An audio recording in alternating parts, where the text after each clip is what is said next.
আমরা এখন ডেকে নিচ্ছি সম্মাননীয় জ্যোতির্ময় সর্দার মহাশয়কে একটু মঞ্চে আসার জন্য আহ্বান জানাচ্ছি।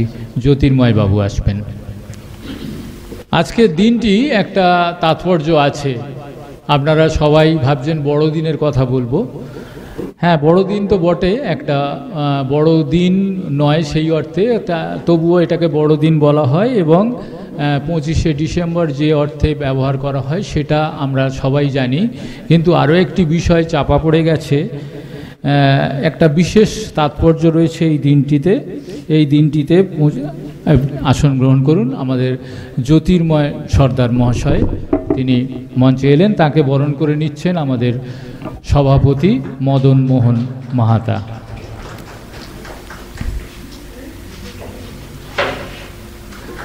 ধন্যবাদ। আপনি অনুগ্রহ করে আসন গ্রহণ করুন।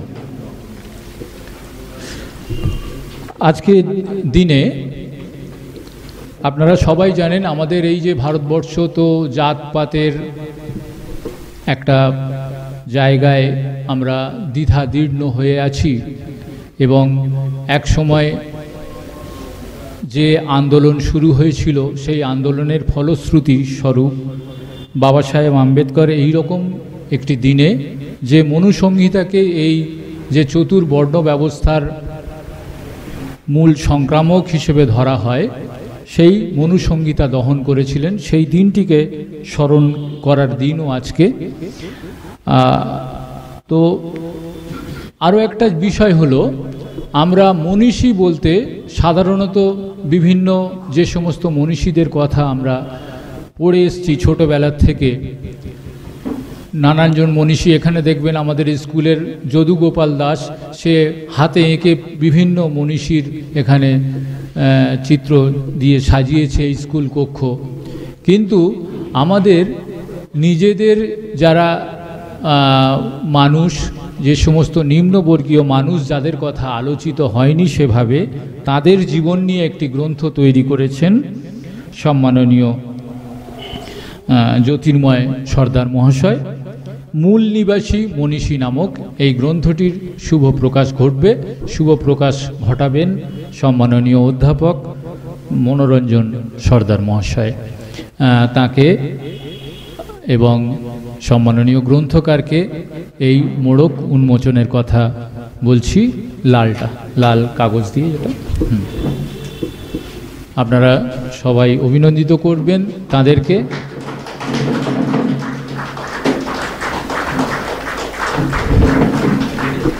হ্যাঁ, আরো নিয়ে আসবো না? আচ্ছা আচ্ছা।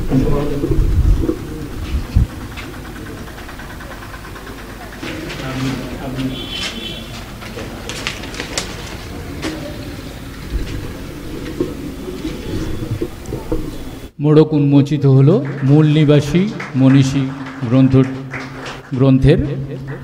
আমরা এখন সম্মাননীয় জ্যোতির্ময় সর্দার মহাশয়কে কিছু কথা বলার জন্য, তার গ্রন্থ সম্পর্কে কিছু কথা বলার জন্য আহ্বান জানাচ্ছি।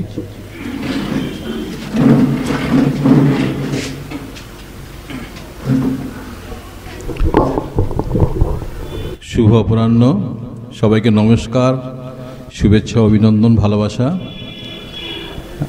মূলনিবাসী মনীষী লেখার প্রেরণা আমি পাই আমি যখন দেখি যে আমাদের কোনো বিশেষ মনীষী সম্বন্ধে জানতে চাই, আমাকে 10টা বই খুঁজতে হয়, হাতড়াতে হয় কোথায় কোন প্রবন্ধ আছে। এক মলাটের মধ্যে আমরা যাদের পেতে চাই আমরা পাইনি কখনো, আমার মনে হয়নি যে এরকম একটা বই আছে বলে। তো আমার ভাবনা তখনই এলো যে আমি অন্তত আমাদের সমাজে যারা সমাজকে এগিয়ে নিয়ে যাওয়ার ভাবনা ভেবেছেন, যদিও নিম্নবর্ণের মানুষ, নিপীড়িত শোষিত শ্রেণীর মানুষের কথা যারা ভেবেছেন, তাদের কথা ইতিহাসে স্থান পায়নি। সেই ভাবনা থেকে আমি এই চিন্তাতে তাদের জীবনী সংগ্রহ করতে শুরু করি এবং চেষ্টা করি একটা মোড়কের মধ্যে অনেক মনীষীদের স্থান দেওয়ার। আর সেই বিষয়ে গৌতম আমাকে যথেষ্ট সহযোগিতা করেছে। একটা সুন্দর উপস্থাপনা এবং ভূমিকা সে লিখে দিয়েছে। তাকে আমার অনেক অনেক কৃতজ্ঞতা, এবং বইটিকে সুন্দর, সর্বাঙ্গ সুন্দর করার জন্যে, নির্ভুল করার জন্যে তার প্রয়াসকে আমি ধন্যবাদ, সাধুবাদ জানাই। এবং এই বই প্রকাশের জন্যে যে যারা তথ্য দিয়ে, বই দিয়ে সাহায্য করেছেন, তাদের কাছে আমি কৃতজ্ঞতা জানাই। সবাই, আমি বেশি কথা বলবো না, আপনারা সুযোগ পেলে পড়বেন বইটি। বইটি 25 জন মনীষীর জীবন নিয়ে লেখা। সবাই ভালো থাকবেন। যেহেতু আজকের আমার বইয়ের আলোচনার জন্য আমি ডক্টর মনোরঞ্জন সর্দার, তাকে আগে থেকে আমন্ত্রণ করেছিলাম। বই সম্বন্ধে যদি কিছু বলতে হয় তিনি বলবেন। ধন্যবাদ। আমি আর নতুন করে ঘোষণা করছি না, তিনি যখন বলেই গেলেন। এখন অধ্যাপক মনোরঞ্জন সর্দার।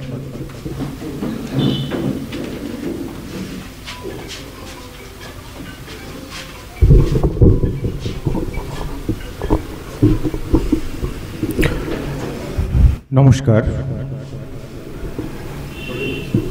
মঞ্চে এবং আমার সামনে আপনারা যারা গুণী মানুষ রয়েছেন, আমার শ্রদ্ধার মানুষ রয়েছেন, আপনাদের সবাইকে বিনম্র শ্রদ্ধা, প্রণাম, ভালোবাসা এবং শুভকামনা।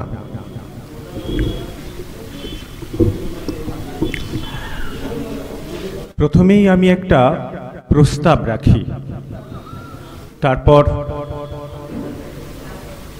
অল্প কথায় আলোচনায় আসব। আমার প্রস্তাব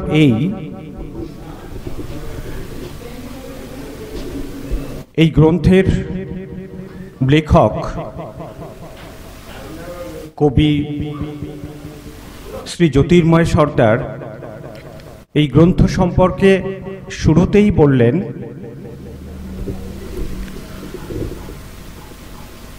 আমি তাদের কথা লিখেছি যারা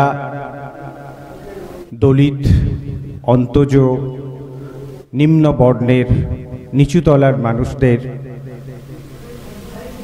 সম্মান দেওয়ার লড়াইয়ে সামিল হয়েছিলেন। ছেলেবেলা থেকে এই বড়বেলা পর্যন্ত কতগুলো শব্দ শুনে আসছি,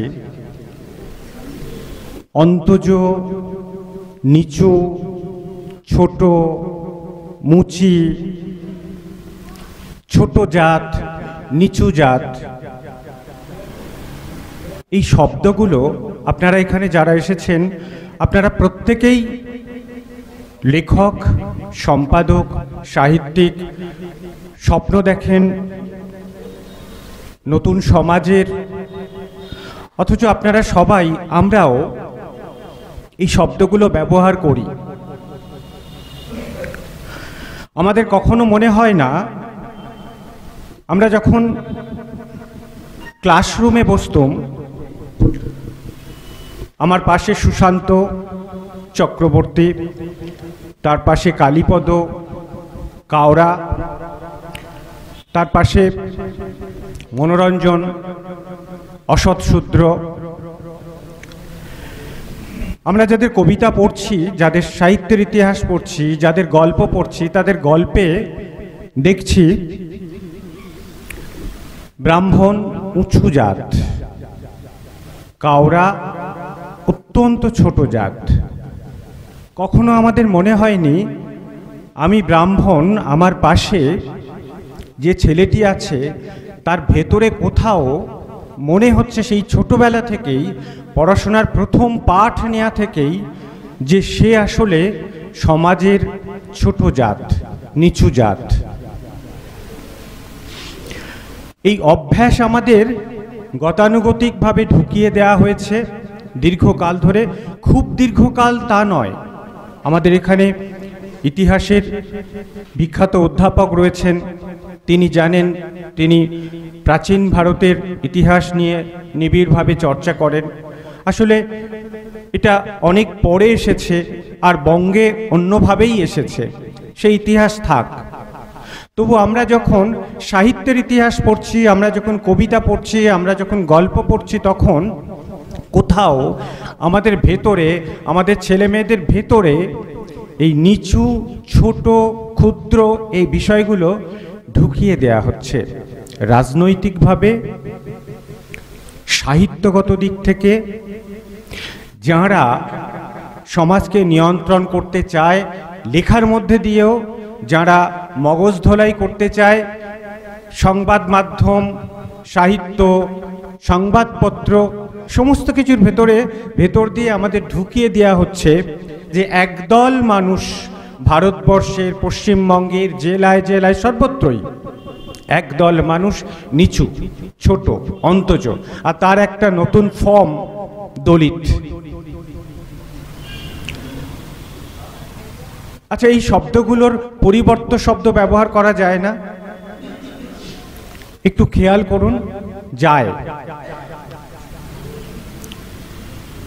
এককালে তো শুরু হয়েছিল, অন্তত আপনারা যারা নৃতত্ত্বের চর্চা করেন, বাঙালি জাতির নৃতাত্ত্বিক বৈশিষ্ট্যর দিকে যদি তাকান তাহলে দেখবেন আসলে আমরা মিশ্র নৃতাত্ত্বিক বৈশিষ্ট্য নিয়েই বাস করছি।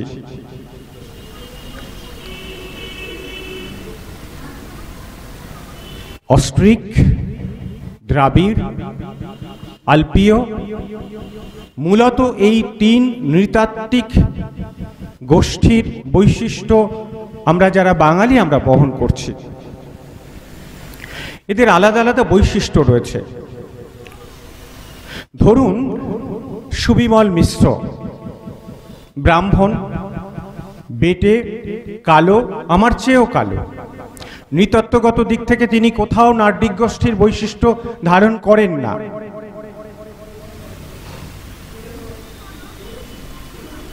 তবু আমরা এই পদবীর বোঝা পিছনে রেখে যাপনকে এগিয়ে নিয়ে যাচ্ছি, সমাজকে এগিয়ে নিয়ে যাচ্ছি এবং অবিরাম নিজেদের সৃষ্টির মধ্যে দিয়ে নিজেদেরকে ছোট করে যাচ্ছি।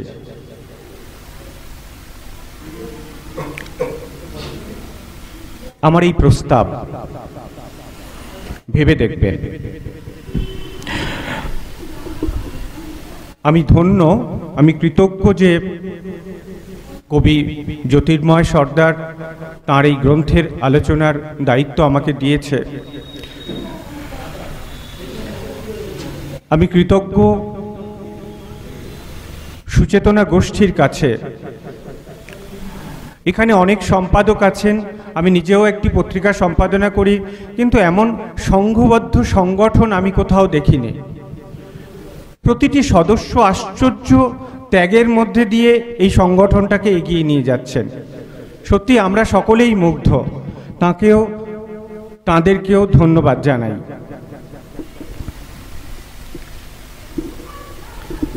আমরা সকলেই জানি জন্মগ্রহণ করে আজীবন সৃষ্টির সঙ্গে ডুবে থেকেও, আজীবন সমাজ কল্যাণে মগ্ন থেকেও সকলের মাথায় জয়টিকা আসে না, সকলে খ্যাতি সুনামের শীর্ষে ওঠে না, উঠতে পারেন না। হয়তো বলেন রবীন্দ্রনাথ ঠাকুরের মতো মানুষ, তার মতো স্রষ্টা বলতে পারেন যাবার দিনে এই কথাটি বলে যেন যাই, যা দেখেছি যা পেয়েছি তুলনা তার নাই। কিন্তু আবার এও তো সত্যি, জীবনানন্দ দাশ আজীবন অবিরল চর্চার মধ্যে থেকেও তার সমস্ত সৃষ্টির মধ্যে শেষের দিকে এই সুর বারবার ফিরে আসে, কে হায় হৃদয় খুঁড়ে বেদনা জাগাতে ভালোবাসে, হায় চিল সোনালি ডানার চিল, তুমি আর কেঁদোনাকে উড়ে উড়ে ধানসিঁড়ি নদীটির পাশে। আবার অন্যভাবে আপনারা সকলেই আচার্য ব্রজেন্দ্রনাথ শীলের কথা জানেন। এই মানুষটিকে ইউরোপীয় পণ্ডিতরা বলতেন ভারতবর্ষের অ্যারিস্টটল। আর কবি সুধীন্দ্রনাথ দত্ত তার সম্পর্কে বলেছিলেন আমাদের সক্রেটিসের প্রজন্মের শেষ সন্তান তিনি। অথচ এই পণ্ডিত মানুষটি শান্তিনিকেতনে পড়াতে পারলেন না। কেন জানেন? শুধু তার পদবীর জন্য। এই মানুষটি সম্পর্কে রবীন্দ্রনাথ প্রশান্তচন্দ্র মহলানবিশকে বললেন যে যদি তুমি দর্শন শিখতে চাও তাহলে আচার্য শীলের কাছে যাও। আমি তাকে রাখতে পারিনি আমার শান্তিনিকেতনে, তিনি তখন ঢাকা বিশ্ববিদ্যালয়ে পড়াচ্ছেন। ঢাকা বিশ্ববিদ্যালয়কে ওই উচ্চতায় নিয়ে গেছেন যারা, তাদের মধ্যে আচার্য শীল একজন। অথচ তিনি রাখতে পারলেন না, শুধু নিচুতলার মানুষ বলে, শুধু তার পদবীর জন্য। শুধু তিনি নন, উত্তরে পঞ্চানন বর্মা থেকে শুরু করে আর দক্ষিণে এই গ্রন্থ শেষ হচ্ছে যাকে দিয়ে, সত্যেন্দ্রনাথ নস্কর। এই গ্রন্থে 25 জন মানুষের কথা এসেছে। তাদের বেশিরভাগই আমাদের এই বঙ্গের মানুষ, যারা অবিরাম সৃষ্টি দিয়ে, কর্ম দিয়ে, সেবা দিয়ে সাধারণ মানুষকে, সাধারণ মানুষের সংস্কৃতিকে একটা উচ্চতায় নিয়ে যেতে চেয়েছিলেন। অথচ তারা কেউই প্রায় সেভাবে সম্মান পাননি। সম্মানিত হওয়া যেন একটা সৌভাগ্য, সেখানে যেন অন্য ইকুয়েশন থাকে। আপনি দেখুন এই মঞ্চে আপনারা সামনে যারা আছেন, আপনাদের মধ্যে অজস্র মেধাবী মানুষ আছে, অবিরাম চর্চা করছেন। এখানে এমন মানুষ আছেন যার পত্রপত্রিকা, যার প্রকাশিত পত্রিকা যে উচ্চতায় পৌঁছেছে, এমনটা আশেপাশে অন্য সারা দেশের অনেক পত্রিকা ততখানি উচ্চতায় পৌঁছায়নি। এখানে এমন মানুষ আছেন যিনি সারা জীবন ধরে যা শুধু সঞ্চয় করে রেখেছেন পত্র সম্ভার, আপনাদের অনেকেই, তার কোনো তুলনা নেই। অথচ অল্প বিস্তর কিছু কাজ করে, কিছু লেখালেখি করে, কিছু টোকাটুকি করে কত যে পুরস্কারে পুরস্কৃত হচ্ছেন তার কোনো সীমা নেই। এতগুলো কথা বলার কারণ, জ্যোতির্ময় বাবু সেই মানুষগুলোকে তুলে এনেছেন যারা কোনোদিন পুরস্কারে পুরস্কৃত হননি, যারা অবিরাম পীড়িত হয়েছেন স্বজাতির কাছে এবং দেশ রাজ্য যারা নিয়ন্ত্রণ করে তাদের কাছেও। তার মনে হয়েছে এই সব মানুষদের কথা শোনাতেই হবে, আমাদের মতো মানুষদের শোনাতে হবে, জানাতে হবে। আমরা যারা শুধু গৌতমদার কথা মতো শুধু প্রচলিত মনীষীদের কথা জানি, ছোটবেলা থেকে যাদের কথা আমাদের শিখিয়ে আসা হয়েছে, যারা কেবলই সাম্যের কথা বললেও অনেকেই যাপনে সেই সাম্য পালন করতে পারেনি, এই মানুষগুলো যাপনে, সৃষ্টিতে, কথায়, কর্মে সর্বত্রই চেষ্টা করেছেন সাধারণ মানুষের মুখে ভাষা দিতে, জ্ঞান দিতে, শিক্ষা দিতে, আমাদের সবাইকে এগিয়ে নিয়ে যাওয়ার জন্য। আমরা যে আজ এখানে একত্রিত হয়েছি দক্ষিণবঙ্গের মানুষ, তাদের প্রদীপ জ্বালিয়েছিলেন যে মানুষগুলো, তাদের অনেকেই এই গ্রন্থে ঠাঁই পেয়েছে।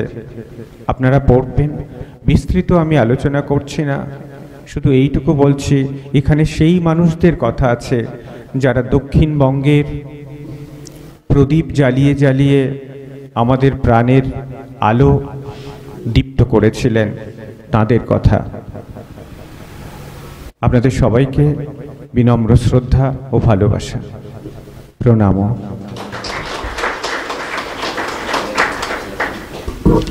ধন্যবাদ গ্রন্থকার এবং যিনি গ্রন্থ প্রকাশ করেছেন সেই সম্মাননীয় অধ্যাপক মনোরঞ্জন সর্দার মহাশয়কে।